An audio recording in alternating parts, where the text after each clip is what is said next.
हाँ जी प्यारे बच्चों, आप 8वीं क्लास का पाठ 10वां भारत में ईस्ट इंडिया कंपनी की स्थापना का भाग पहला उसका वीडियो देख चुके हैं। क्योंकि लैसन लंबा से इस करके सानू 2 वीडियोज़ दे विच लैसन पूरा करना पिया। अज आप दूजे भाग की गल करांगे। इस विच बक्सर की लड़ाई की गल करांगे। 1764 ईस्वी मीर कासिम ने अवध के नवाब सुजाउद्दौला तो अंग्रेज़ों विरुद्ध सैनिक सहायता मंगी। इस समय मुगल बादशाह शाह आलम दूजा भी अवध विच ही सी। मीर कासिम सुजाउद्दौला ते शाह आलम दूजे दियां सेनावां अंग्रेज़ों नाल लड़न लई बक्सर दे मैदान विच पहुँच गईयां। दूजे पासे मेजर मुनरो भी अपनी सेना नाल बक्सर विखे पहुँच गया। 23 अक्तूबर 1764 ਨੂੰ ਦੋਹਾਂ सेनावां विच घमसान की लड़ाई हुई। इस लड़ाई विच अंग्रेज़ों की जित हुई। सुजाउद्दौला ਅਤੇ शाह आलम दूजे ने अंग्रेज़ों नाल संधि कर लई ਅਤੇ मीर कासिम लड़ाई के मैदान विचों भज गया। इस संबंध विच बच्चों तुहानूं एक वीडियो हैगी है हिंदी दे विच आ, पर ਇਹ ਤੁਹਾਨੂੰ समझण दे विच सहायता होगी, इस करके वीडियो विच नाल ऐड कीती है। तुसीं ध्यान नाल इस नूं भी ईस्ट इंडिया कंपनी वो कंपनी जो व्यापार के बहाने भारत आई। कॉटन, सिल्क, मसाले, नमक, चाय इत्यादि चीजों का व्यापार शुरू किया और फिर अपनी जड़ें फैलाकर यहीं पर जम गई। पहले इसका लक्ष्य व्यापार के जरिए भारत से मुनाफा कमाना ही था, लेकिन जैसे जैसे मुगलों की पकड़ कमजोर पड़ती गई, अंग्रेजों ने भारत के तख्त पर अधिकार जमाना शुरू कर दिया। 1764 का बक्सर युद्ध एक ऐसा युद्ध था जिसने अंग्रेजों को बिहार और बंगाल का कंट्रोल दे दिया। इस युद्ध में ईस्ट इंडिया कंपनी की सेनाएं भिड़ी थी 3 संयुक्त सेनाओं के साथ। एक थी मीर कासिम की सेना। मीर कासिम 1764 तक बंगाल के नवाब थे। दूसरी थी अवध के नवाब शुजाउद्दौला की सेना और तीसरी थी मुगल शासक शाह आलम द्वितीय की सेना। इन तीनों ने मिलकर ईस्ट इंडिया कंपनी की सेना से जंग लड़ी, लेकिन हार गए। बक्सर उस समय बंगाल की सीमा में आता था। आखिर ये जंग क्यों हुई थी? मीर कासिम बंगाल के नवाब की गद्दी पर बैठा था। मीर जफर का दामाद था वो। जब जफर ने देखा कि वो अंग्रेजों की मांगे पूरी नहीं कर पा रहे हैं, तो उन्होंने गद्दी से हटना बेहतर समझा और मीर कासिम को नवाब बना दिया। वो नहीं चाहता था कि अंग्रेज बंगाल के कामकाज में दखलंदाजी करें। मीर कासिम उसने अपने हिसाब से नीतियां बनाई, लेकिन बंगाल का नवाब बनने में अंग्रेजों ने उसकी बहुत मदद की थी। इस वजह से अंग्रेज चाहते थे कि मीर उनके हाथों की कठपुतली बन के रहे। मीर को ये चीज मंजूर नहीं थी। उसने अपनी सेना को ट्रेनिंग देने के लिए विदेशी ट्रेनर भी बुलवाए। भारतीय व्यापारी जो फरमान और दस्तक यानी व्यापार करने के लिए दिए जाने वाले जो पासेस थे, उनका गलत इस्तेमाल करते थे। इस पर मीर कासिम ने रोक लगाई। बक्सर की लड़ाई से पहले 3 बार ईस्ट इंडिया कंपनी के साथ उसकी सेनाओं की भिड़ंत हुई, लेकिन तीनों बार हार जाने की वजह से उसे भागकर इलाहाबाद में शरण लेनी पड़ी। यहीं शुजाउद्दौला से उसकी मुलाकात हुई और उन्होंने शाह आलम द्वितीय के साथ मिलकर ईस्ट इंडिया कंपनी को चुनौती देने की सोची। 1 से भले 3 उन्हें लगा कि शायद उन्हें टक्कर दे पाएंगे। उपलब्ध आंकड़े बताते हैं कि ईस्ट इंडिया कंपनी की तरफ से जो सेना मैदान में उतरी थी, उसमें 7000 के करीब सैनिक थे। वहीं तीनों राजाओं की जो मिली जुली सेना थी, वो तकरीबन 40,000 की थी, लेकिन इनमें तारतम्य नहीं था, कोऑर्डिनेशन नहीं था। इस वजह से ये हार गए। ये एक वजह गिनाई जाती है।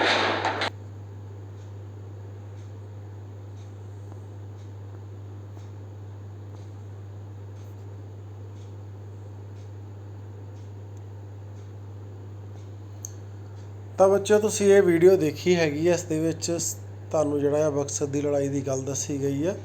ਇਹਦੇ ਵਿੱਚ ਇਹ ਵੀ ਦੱਸਿਆ ਗਿਆ ਵੀ ਅੰਗਰੇਜ਼ਾਂ ਕੋਲ ਸਿਰਫ 7000 ਸੈਨਿਕ ਹੀ ਸਨ, ਪਰ ਇਸ ਦੇ ਉਲਟ ਜਿਹੜਾ ਸ਼ੁਜਾਉद्दौला ਅਤੇ ਉਹਦੇ ਨਾਲ 2 ਸਾਥੀ ਸੀ, ਉਹਨਾਂ ਕੋਲ 40000 ਸੈਨਿਕ ਸਨ।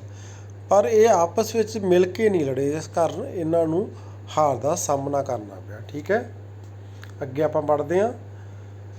अंग्रेज़ों सुजाउद्दौला ਅਤੇ मुगल बादशाह शाह आलम दूजे ਵਿੱਚ 1765 ਈਸਵੀ ਵਿੱਚ ਇਲਾਹਾਬਾਦ ਦੀ ਸੰਧੀ ਹੋਈ। ਇਸ ਸੰਧੀ ਅਨੁਸਾਰ ਸੁਜਾਉद्दौला ਨੂੰ 50 ਲੱਖ ਦੇ ਬਦਲੇ ਅਵਧ ਦਾ ਇਲਾਕਾ ਵਾਪਸ ਮੋੜ ਦਿੱਤਾ ਗਿਆ। ਈਸਟ ਇੰਡੀਆ ਕੰਪਨੀ ਨੂੰ ਅਵਧ ਵਿੱਚ ਬਿਨਾਂ ਕਰ ਵਪਾਰ ਕਰਨ ਦੀ ਪ੍ਰਵਾਨਗੀ ਮਿਲ ਗਈ।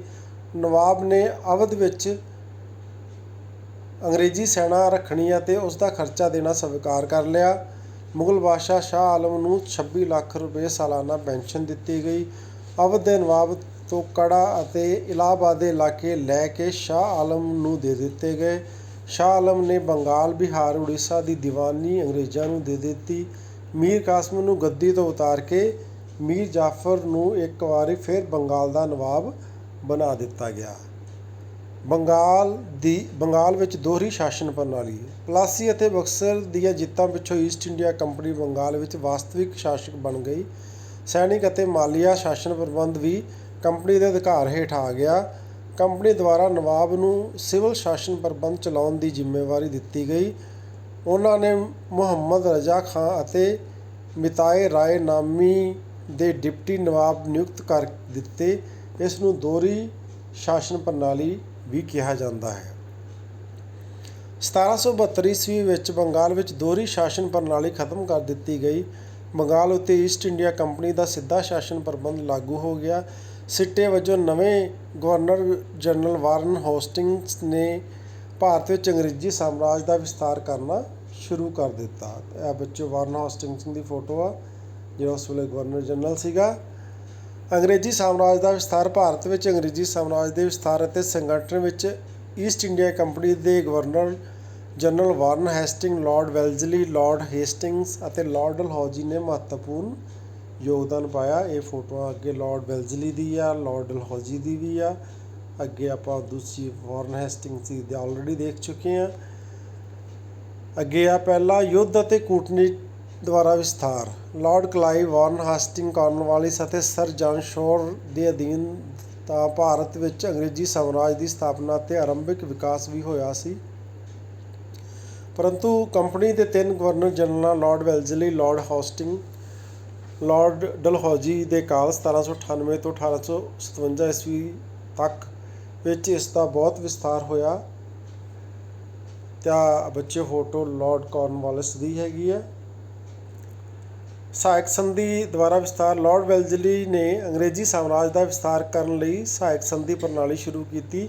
ਉਸ ਨੇ ਇਸ ਪ੍ਰਣਾਲੀ ਅਧੀਨ ਹੈਦਰਾਬਾਦ ਦੇ ਨਿਜ਼ਾਮ ਅਤੇ ਅਵਧ ਦੇ ਨਵਾਬ ਅਤੇ ਹੋਰ ਰਿਆਸਤਾਂ ਦੇ ਸ਼ਾਸਕਾਂ ਨਾਲ ਸੰਧੀ ਕੀਤੀ। ਅੰਗਰੇਜ਼ੀ ਸਰਕਾਰ ਇਸ ਸੰਧੀ ਕਰਨ ਵਾਲੇ ਰਾਜ ਦੀ ਉਸ ਵਿੱਚ ਹੋਣ ਵਾਲੇ ਵਿਦਰੋਹਾਂ ਅਤੇ ਬਾਹਰੀ ਹਮਲਿਆਂ ਤੋਂ ਰੱਖਿਆ ਕਰਦੀ ਸੀ। ਇਸ ਦੇ ਬਦਲੇ ਸੰਧੀ ਕਰਨ ਵਾਲੇ ਰਾਜ ਨੂੰ ਅੰਗਰੇਜ਼ੀ ਸਰਕਾਰ ਦੀਆਂ ਹੇਠ ਲਿਖੀਆਂ ਸ਼ਰਤਾਂ ਮੰਨਣੀਆਂ ਪੈਂਦੀਆਂ ਸਨ। ਉਸ ਰਾਜ ਦੇ ਵਿਦੇਸ਼ੀ ਮਾਮਲਿਆਂ ਉੱਤੇ ਅੰਗਰੇਜ਼ੀ ਸਰਕਾਰ ਦਾ ਅਧਿਕਾਰ ਹੁੰਦਾ ਸੀ। ਉਸ ਰਾਜ ਦੇ ਸ਼ਾਸਕ ਨੂੰ ਆਪਣੇ ਰਾਜ ਵਿੱਚ ਇੱਕ ਬ੍ਰਿਟਿਸ਼ ਰੈਜ਼ੀਡੈਂਟ ਰੱਖਣਾ ਪੈਂਦਾ। ਬ੍ਰਿਟਿਸ਼ ਰੈਜ਼ੀਡੈਂਟ ਮਤਲਬ ਹੈ ਵੀ ਜਿਹੜਾ ਉਹਨਾਂ ਦਾ ਦਰਬਾਰ ਸੀ, ਜਿਹੜੇ ਉਹਦੇ ਮੰਤਰੀ ਸੀ, ਉਹਦੇ ਵਿੱਚ ਇੱਕ ਅੰਗਰੇਜ਼ ਅਧਿਕਾਰੀ ਰੱਖਣਾ ਪੈਂਦਾ ਸੀ। ਜਦੋਂ ਵੀ ਕੋਈ ਗੱਲਬਾਤ ਹੋਣੀ ਕਿਸੇ ਵੀ ਵਿਸ਼ੇ ਦੇ ਬਾਰੇ, ਉਸ ਬੰਦੇ ਨੂੰ ਸਾਰਾ ਪਤਾ ਹੁੰਦਾ ਸੀ। ਉਹ ਅੱਗੇ ਉਹ ਸਾਰੀ ਗੱਲ ਆਪਣੇ ਉੱਚ ਅਧਿਕਾਰੀਆਂ ਤੱਕ ਪਹੁੰਚਦੀ ਕਰਦਾ ਸੀ। ਉਹਨੂੰ ਬ੍ਰਿਟਿਸ਼ ਰੈਜ਼ੀਡੈਂਟ ਕਿਹਾ ਜਾਂਦਾ ਸੀ। ਉਸ ਰਾਜ ਦਾ ਸ਼ਾਸਕ ਕਿਸੇ ਵਿਦੇਸ਼ੀ ਸ਼ਕਤੀ ਨਾਲ ਕੋਈ ਸੰਬੰਧ ਨਹੀਂ ਰੱਖ ਸਕਦਾ ਸੀ। ਉਹ ਰਾਜ ਅੰਗਰੇਜ਼ਾਂ ਦੀ ਆਗਿਆ ਲਏ ਬਿਨਾਂ ਕਿਸੇ ਹੋਰ ਦੇਸ਼ ਨਾਲ ਯੁੱਧ ਨਹੀਂ ਕਰ ਸਕਦਾ ਸੀ। ਤਾਂ ਬੱਚਿਓ ਭਾਰਤ ਦਾ ਨਕਸ਼ਾ ਆ। ਤਾਂ ਆਪਾਂ ਹੈਦਰਾਬਾਦ ਦੀ ਗੱਲ ਕਰਦੇ ਪਏ ਹਾਂ, ਜਿਹਦੇ ਬਾਰੇ ਆ ਸਾਰਾ ਡਿਸਕਸ਼ਨ ਹੋ ਰਹੀ ਆ। ਅਗਲਾ ਯੁੱਧਾਂ ਦੁਆਰਾ ਵਿਸਥਾਰ। ਆਪਾਂ ਕਿਹਦੀ ਗੱਲ ਕਰਦੇ? ਅੰਗਰੇਜ਼ ਕਿਵੇਂ ਈਸਟ ਇੰਡੀਆ ਕੰਪਨੀ ਤੋਂ ਭਾਰਤ ਵਿੱਚ ਅੱਗੇ ਉਹਨਾਂ ਪੈਰ ਪਸਾਰ ਕੇ ਸਾਰੇ ਭਾਰਤ 'ਤੇ ਕਿਵੇਂ ਕਬਜ਼ਾ ਕੀਤਾ, ਇਸ ਬਾਰੇ ਆਪਾਂ ਪੜ੍ਹ ਰਹੇ ਹਾਂ ਬੱਚਿਓ। ਅੰਗਰੇਜ਼ ਮੈਸੂਰ ਯੁੱਧ 1766 ਤੋਂ ਲੈ ਕੇ 99 ਤੱਕ। 1761 ਈਸਵੀ ਵਿੱਚ ਹੈਦਰ ਅਲੀ ਨੇ ਸੁਤੰਤਰ ਮੈਸੂਰ ਰਾਜ ਦੀ ਸਥਾਪਨਾ ਕੀਤੀ। ਇਸ ਕਰਕੇ ਅੰਗਰੇਜ਼ਾਂ ਨੇ ਹੈਦਰ ਦੀ ਸ਼ਕਤੀ ਨੂੰ ਕੁਚਲਣ ਲਈ ਹੈਦਰ ਦੇ ਦੁਸ਼ਮਣ ਮਰਾਠਿਆਂ ਅਤੇ ਹੈਦਰਾਬਾਦ ਦੇ ਨਿਜ਼ਾਮ ਨਾਲ ਗੱਠਜੋੜ ਕਰ ਲਿਆ। ਇਸ ਲਈ ਦੋਹਾਂ ਸ਼ਕਤੀਆਂ ਵਿਚਕਾਰ 1767 ਤੋਂ ਲੈ ਕੇ 1769 ਈਸਵੀ ਤੱਕ ਮੈਸੂਰ ਦੀ ਪਹਿਲੀ ਲੜਾਈ ਹੋਈ। ਤਾਂ ਬੱਚਿਓ ਫੋਟੋ ਤੁਸੀਂ ਦੇਖੋ, ਇਹ ਹੈਦਰ ਅਲੀ ਦੀ ਫੋਟੋ ਹੈਗੀ ਆ। ਨਾਲ ਭਾਰਤ ਦੀ ਗੱਲ ਹੋ ਰਹੀ ਹੈ, ਜਿੱਥੇ ਬੈਂਗਲੁਰੂ ਮੈਸੂਰ ਦੀ ਗੱਲ ਕਰਦੇ ਪਏ ਹਾਂ। ਮੈਸੂਰ ਦੀ ਲੜਾਈ ਦੇਖੋ, ਮੈਸੂਰ ਕਿਸ ਜਗ੍ਹਾ ਦੇ ਉੱਤੇ। ਕਈ ਵਾਰੀ ਨਕਸ਼ੇ ਦੇ ਵਿੱਚ ਵੀ ਤੁਹਾਨੂੰ ਆ ਜਾਂਦਾ ਵੀ ਮੈਸੂਰ ਭਰੋ, ਤਾਂ ਤੁਹਾਨੂੰ ਪਤਾ ਹੋਣਾ ਚਾਹੀਦਾ। ਇਸ ਲੜਾਈ ਵਿੱਚ ਹੈਦਰ ਅਲੀ ਦੀ ਜਿੱਤ ਹੋਈ। ਇਸ ਕਰਕੇ ਅੰਗਰੇਜ਼ਾਂ ਨੂੰ ਉਸ ਨਾਲ ਸੰਧੀ ਕਰਨੀ ਪਈ। ਇਸ ਸੰਧੀ ਅਨੁਸਾਰ ਅੰਗਰੇਜ਼ਾਂ ਨੇ ਹੈਦਰ ਅਲੀ ਨੂੰ ਮਰਾਠਿਆਂ ਦੇ ਵਿਰੁੱਧ ਸਹਾਇਤਾ ਦੇਣ ਦਾ ਵਚਨ ਦਿੱਤਾ। 1771 ਈਸਵੀ ਵਿੱਚ ਜਦੋਂ ਮਰਾਠਿਆਂ ਨੇ ਹੈਦਰ ਅਲੀ 'ਤੇ ਹਮਲਾ ਕਰ ਦਿੱਤਾ ਤਾਂ ਅੰਗਰੇਜ਼ਾਂ ਨੇ ਉਸ ਦੀ ਕੋਈ ਸਹਾਇਤਾ ਨਾ ਕੀਤੀ। ਇਸ ਕਾਰਨ 1780 ਵਿੱਚ ਦੋਹਾਂ ਵਿਚਕਾਰ ਮੈਸੂਰ ਦਾ ਦੂਜਾ ਯੁੱਧ ਸ਼ੁਰੂ ਹੋ ਗਿਆ। ਇਸ ਯੁੱਧ ਵਿੱਚ 1782 ਵਿੱਚ ਹੈਦਰ ਅਲੀ ਦੀ ਮੌਤ ਹੋ ਗਈ। ਅੱਗੇ ਟੀਪੂ ਸੁਲਤਾਨ ਦੀ ਗੱਲ ਕਰਦੇ ਹਾਂ ਆਪਾਂ। ਹੈਦਰ ਅਲੀ ਦੀ ਮੌਤ ਤੋਂ ਬਾਅਦ ਉਸ ਦਾ ਪੁੱਤਰ ਟੀਪੂ ਸੁਲਤਾਨ ਮੈਸੂਰ ਦਾ ਨਵਾਂ ਸੁਲਤਾਨ ਬਣਿਆ। ਉਸ ਸਮੇਂ ਅੰਗਰੇਜ਼ਾਂ ਦੀ ਮੈਸੂਰ ਨਾਲ ਦੂਜੀ ਲੜਾਈ ਚੱਲ ਰਹੀ ਸੀ। ਟੀਪੂ ਸੁਲਤਾਨ ਨੇ ਇਸ ਲੜਾਈ ਨੂੰ ਜਾਰੀ ਰੱਖਿਆ। ਅੰਗਰੇਜ਼ਾਂ ਨੂੰ ਮਜਬੂਰ ਹੋ ਕੇ ਉਸ ਨਾਲ 1784 ਵਿੱਚ ਬੰਗਲੌਰ ਦੀ ਸੰਧੀ ਕਰਨੀ ਪਈ। ਬੱਚਿਓ ਟੀਪੂ ਸੁਲਤਾਨ ਦੀ ਫੋਟੋ ਆ ਪਿੱਛੇ, ਹੈਦਰ ਅਲੀ ਦੀ ਤੁਸੀਂ ਦੇਖੀ ਸੀ, ਉਸ ਦਾ ਬੇਟਾ ਆ ਟੀਪੂ ਸੁਲਤਾਨ। ਮੈਸੂਰ ਦੀ ਗੱਲ ਕਰਦੇ ਪਏ ਹਾਂ ਆਪਾਂ। ਇਸ ਤੋਂ ਪਿੱਛੋਂ ਅੰਗਰੇਜ਼ਾਂ ਨੇ 1799 ਈਸਵੀ ਵਿੱਚ ਦੁਬਾਰਾ ਮੈਸੂਰ 'ਤੇ ਹਮਲਾ ਕਰ ਦਿੱਤਾ। ਟੀਪੂ ਸੁਲਤਾਨ ਗੰਗਾਪਟਨਮ ਦੇ ਸਥਾਨ 'ਤੇ ਅੰਗਰੇਜ਼ਾਂ ਨਾਲ ਲੜਦਾ ਹੋਇਆ ਮਾਰਿਆ ਗਿਆ। ਅੰਗਰੇਜ਼ਾਂ ਨੇ ਮੈਸੂਰ ਦੇ ਇਲਾਕੇ ਉੱਤੇ ਕਬਜ਼ਾ ਕਰ ਲਿਆ ਅਤੇ ਬਾਕੀ ਹਿੱਸੇ ਪੁਰਾਣੇ ਮੈਸੂਰ ਦੇ ਰਾਜਕੁਮਾਰ ਕੇਸ਼ਵ ਰਾਓ ਨੂੰ ਦੇ ਦਿੱਤੇ। ਉਸ ਨੇ ਲਾਰਡ ਵੈਲਜ਼ਲੀ ਦੀ ਸਹਾਇਕ ਸੰਧੀ ਦੀਆਂ ਸ਼ਰਤਾਂ ਨੂੰ ਸਵੀਕਾਰ ਕਰ ਲਿਆ। ਅੱਗੇ ਅੰਗਰੇਜ਼ ਮਰਾਠਾ ਯੁੱਧ 1775 ਤੋਂ ਲੈ ਕੇ 1818 ਈਸਵੀ ਤੱਕ। 1802 ਈਸਵੀ ਵਿੱਚ ਲਾਰਡ ਵੈਲਜ਼ਲੀ ਨੇ ਪੇਸ਼ਵਾ ਬਾਜੀ ਰਾਓ ਦੂਜੇ ਨਾਲ ਭਸੀਨ ਵਿਖੇ ਸਹਾਇਕ ਸੰਧੀ ਕਰ ਲਈ। ਇਸ ਦੇ ਨਾਲ ਹੀ ਮਰਾਠਾ ਸ਼ਕਤੀ ਦਾ ਪਤਨ ਹੋ ਗਿਆ। 1802 ਈਸਵੀ ਵਿੱਚ ਮਰਾਠਾ ਸਰਦਾਰ ਭੋਸਲੇ ਦੁਆਰਾ ਅੰਗਰੇਜ਼ ਮਰਾਠਾ ਯੁੱਧ ਵਿੱਚ ਹਾਰ ਗਿਆ। ਉਸ ਨੇ 1803 ਈਸਵੀ ਵਿੱਚ ਅੰਗਰੇਜ਼ਾਂ ਨਾਲ ਦੇਵ ਗਾਓਂ ਦੀ ਸੰਧੀ ਕਰ ਲਈ ਅਤੇ ਉਹਨਾਂ ਨੂੰ ਕਟਕ ਅਤੇ ਬਲਾਸੌਰ ਦੇ ਪ੍ਰਦੇਸ਼ ਪ੍ਰਾਪਤ ਹੋਏ। ਇਸ ਲੜਾਈ ਵਿੱਚ ਅੰਗਰੇਜ਼ਾਂ ਨੇ ਹੋਰ ਮਰਾਠਾ ਸਰਦਾਰ ਸਿੰਧੀਆ ਨੂੰ ਹਰਾ ਕੇ ਉਸ ਨਾਲ ਸੁਜੀ ਅਰਜਨ ਗਾਂਵ ਦੀ ਸੰਧੀ ਕੀਤੀ। ਇਸ ਨਾਲ ਉਹਨਾਂ ਨੂੰ ਅਹਿਮਦਨਗਰ, ਬੜੌਚ, ਗੰਗਾ ਅਤੇ ਜਮਨਾ ਦੇ ਵਿਚਕਾਰਲਾ ਇਲਾਕਾ ਪ੍ਰਾਪਤ ਹੋਇਆ। ਲਾਰਡ ਵੈਲਜ਼ਲੀ ਨੇ ਮਰਾਠਾ ਸਰਦਾਰ ਜਸਵੰਤਰਾਓ ਹੋਲਕਰ ਦੀ ਰਾਜਧਾਨੀ ਇੰਦੌਰ 'ਤੇ ਵੀ ਕਬਜ਼ਾ ਕਰ ਲਿਆ। 1805 ਈਸਵੀ ਵਿੱਚ ਵੈਲਜ਼ਲੀ ਨੂੰ ਵਾਪਸ ਇੰਗਲੈਂਡ ਬੁਲਾ ਲਿਆ ਗਿਆ। ਉਸ ਤੋਂ ਬਾਅਦ ਲਾਰਡ ਕਾਰਨਵਾਲਿਸ ਨੇ ਮਰਾਠਾ ਸਰਦਾਰ ਹੋਲਕਰ, ਸਿੰਧੀਆ ਅਤੇ ਭੋਸਲੇ ਆਦਿ ਨਾਲ ਸਹਾਇਕ ਸੰਧੀ ਕਰ ਲਈ। ਅੰਗਰੇਜ਼ ਗੋਰਖਾ ਯੁੱਧ 1814 ਤੋਂ 1816 ਈਸਵੀ ਵਿੱਚ। ਗੋਰਖਿਆਂ ਨੇ ਸਰਹੱਦੀ ਪ੍ਰਦੇਸ਼ਾਂ ਵਿੱਚ ਅੰਗਰੇਜ਼ਾਂ ਦੇ ਕੁਝ ਖੇਤਰਾਂ 'ਤੇ ਅਧਿਕਾਰ ਕਰ ਲਿਆ ਸੀ। ਇਸ ਲਈ ਹੈਸਟਿੰਗ ਨੇ 1815 ਈਸਵੀ ਵਿੱਚ ਅਖਤਰ ਲੋਨੀ ਦੀ ਅਗਵਾਈ ਹੇਠ ਗੋਰਖਿਆਂ ਦੇ ਵਿਰੁੱਧ ਇੱਕ ਵਿਸ਼ਾਲ ਸੈਨਾ ਭੇਜੀ। ਇਸ ਲੜਾਈ ਵਿੱਚ ਗੋਰਖਿਆਂ ਦੀ ਹਾਰ ਹੋਈ। ਗੋਰਖਿਆਂ ਨੂੰ ਆਪਣੇ ਬਹੁਤ ਸਾਰੇ ਇਲਾਕੇ ਅੰਗਰੇਜ਼ਾਂ ਨੂੰ ਦੇਣੇ ਪਏ ਅਤੇ ਨੇਪਾਲੀ ਸਰਕਾਰ ਨੇ ਕਾਠਮਾਂਡੂ ਵਿੱਚ ਇੱਕ ਬ੍ਰਿਟਿਸ਼ ਰੈਜ਼ੀਡੈਂਟ ਰੱਖਣਾ ਮੰਨ ਲਿਆ। ਹੋਰ ਰਾਜਾਂ ਨੂੰ ਅਧੀਨ ਕਰਨਾ। ਲਾਰਡ ਹੈਸਟਿੰਗ ਦੇ ਸਮੇਂ ਰਾਜਸਥਾਨ ਦੀਆਂ 19 ਰਿਆਸਤਾਂ ਨੂੰ ਅੰਗਰੇਜ਼ਾਂ ਨੇ ਆਪਣੇ ਅਧੀਨ ਕਰ ਲਿਆ। ਇਹਨਾਂ ਵਿੱਚੋਂ ਮੁੱਖ ਸਨ ਜੈਪੁਰ, ਜੋਧਪੁਰ, ਉਦੈਪੁਰ, ਬੀਕਾਨੇਰ ਆਦਿ। ਇਸ ਤਰ੍ਹਾਂ ਲਾਰਡ ਹੈਸਟਿੰਗ ਨੇ ਭਾਰਤ ਵਿੱਚ ਅੰਗਰੇਜ਼ੀ ਸਾਮਰਾਜ ਦਾ ਵਿਸਥਾਰ ਕੀਤਾ। ਤਾਂ ਬੱਚਿਓ ਆਹ ਡਿਟੇਲ ਹੈਗੀ ਕੁਛ, ਜਿਸ ਨੂੰ ਤੁਸੀਂ ਪੜ੍ਹ ਕੇ ਸਾਰੇ ਨੂੰ ਸੰਖੇਪ ਵਿੱਚ ਨੋਟ ਕਰ ਸਕਦੇ ਹੋ। ਤਾਂ ਇਹ ਸੀ ਸਾਡਾ ਪਾਠ, ਭਾਰਤ ਵਿੱਚ ਈਸਟ ਇੰਡੀਆ ਕੰਪਨੀ ਦੀ ਸਥਾਪਨਾ। ਕਿਵੇਂ ਈਸਟ ਇੰਡੀਆ ਕੰਪਨੀ ਜਿਹੜੀ ਆ ਭਾਰਤ ਵਿੱਚ ਵਪਾਰ ਕਰਨ ਲਈ ਆਈ ਸੀ ਅਤੇ ਹੌਲੀ ਹੌਲੀ ਉਹਨਾਂ ਨੇ ਭਾਰਤ ਦੇ ਰਾਜਿਆਂ ਨੂੰ, ਨਵਾਬਾਂ ਨੂੰ ਆਪਣੀਆਂ ਨੀਤੀਆਂ ਦੇ ਨਾਲ ਆਪਣੇ ਵੱਸ ਵਿੱਚ ਕਰਕੇ ਉਹਨਾਂ ਨੂੰ ਹਰਾ ਕੇ ਸੈਨਿਕ ਸ਼ਕਤੀ ਦੇ ਨਾਲ ਜਾਂ ਕੋਈ ਹੋਰ ਢੰਗ ਵਰਤ ਕੇ ਜਿਹੜਾ ਆ ਉਹਨਾਂ 'ਤੇ ਕਬਜ਼ਾ ਕਰ ਲਿਆ ਅਤੇ ਉਹਨਾਂ ਦੇ ਇਲਾਕਿਆਂ ਨੂੰ ਆਪਣੇ ਅਧੀਨ ਕਰ ਲਿਆ। ਇਸ ਤਰ੍ਹਾਂ ਅੰਗਰੇਜ਼ ਜਿਹੜੇ ਆ ਭਾਰਤ ਵਿੱਚ ਉਹਨਾਂ ਨੇ ਆਪਣਾ ਸਾਰਾ ਸਾਮਰਾਜ ਸਥਾਪਿਤ ਕੀਤਾ। ਤਾਂ ਇਹ ਸੀ ਪਾਠ ਸਾਡਾ, ਭਾਰਤ ਵਿੱਚ ਈਸਟ ਇੰਡੀਆ ਕੰਪਨੀ ਦੀ ਸਥਾਪਨਾ। ਧੰਨਵਾਦ।